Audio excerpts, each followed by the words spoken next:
Hey writers, welcome back to episode 2 of Ready, Set, Write. In this episode, we're going to be talking about 3 things to make your writing life at home fantastic. The first thing is where to write. The second thing is when to write. And the third thing is what tools you need for writing. So come on, let's get started. The first thing we're going to think about is where to write. In order to be a successful writer, you need to have a good writing spot. Now, these spots might change throughout the year, throughout the week. What works sometimes maybe doesn't work other times, but I want to share some ideas to at least get you started today. Here we see a scuba diver. Now, underwater is probably not the best place for writing. Instead of being under the sea, maybe you want to be on the floor and close to the ground. That might be a good spot for you. Would on the moon be a good place for writing? Well, other than like the major challenges of getting to the moon, anti-gravity is probably not the best setup for writing. But if you'd like to get closer to nature, you might think about writing outside. If the weather's nice and it's calm and quiet, that could be a great place. Do you have noisy siblings in your house? You probably want to stay away from them if you're trying to write. But here we see a family working together all at the same time. If you have a schedule like that in your house, maybe that's a good time for your writing. And here we see the last image of a child writing at a desk. This is kind of the classic setup we see when we think about writing, and if this is what works best for you, go for it.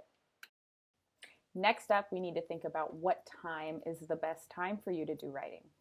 Some of you might think right in the morning is the best time to do your writing. You want to write about your dreams, and it's right after you wake up, so those are nice and fresh in your head. Some of you like to think about what you want to write about all day and then really get to work in the afternoon.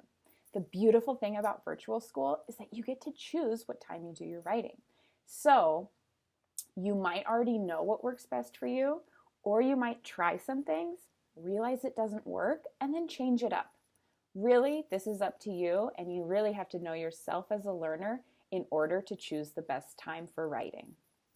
Once you have your place and your time picked out, then all you need is your materials and you can get started. So what do we need in order to be a successful writer? Well, we'll definitely need our writer's notebook. Yours might look a little different from this. Any notebook will do, any blank notebook. Writer's notebook, step 1. Step 2, something to write with. Now, in 3rd grade, we use a pen for writing. And the reason is this. If you are using a pencil, then you erase your mistakes. But as your teacher, I want to see your mistakes.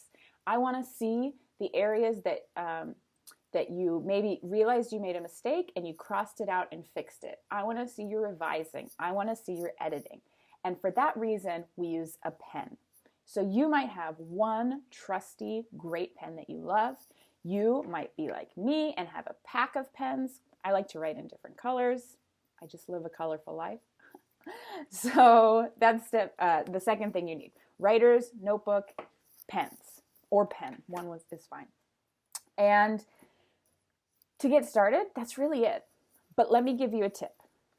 I use this book for my book bag, but I also use it for my writing materials.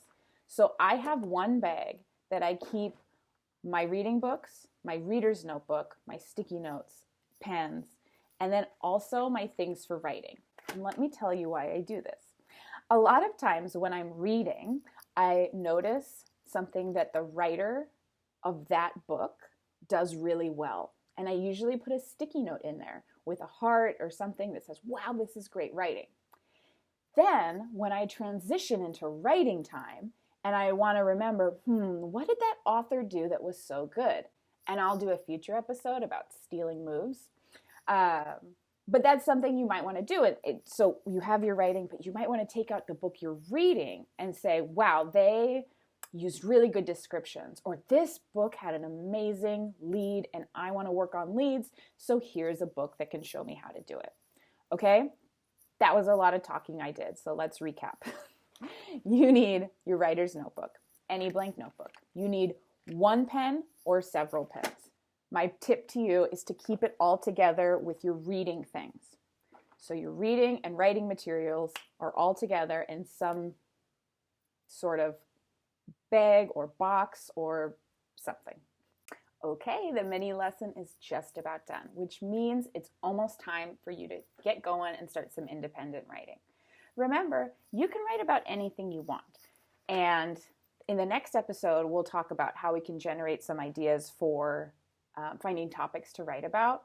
But today, I just want you to kind of like play around in your notebook. Write some silly things, write some silly sentences. Or if you feel like a very serious writer, write some serious things. Today is just getting used to the routines, finding a spot, finding a time, and just getting into that work. So you might find that you set a timer and write for maybe 15 minutes, 20 minutes.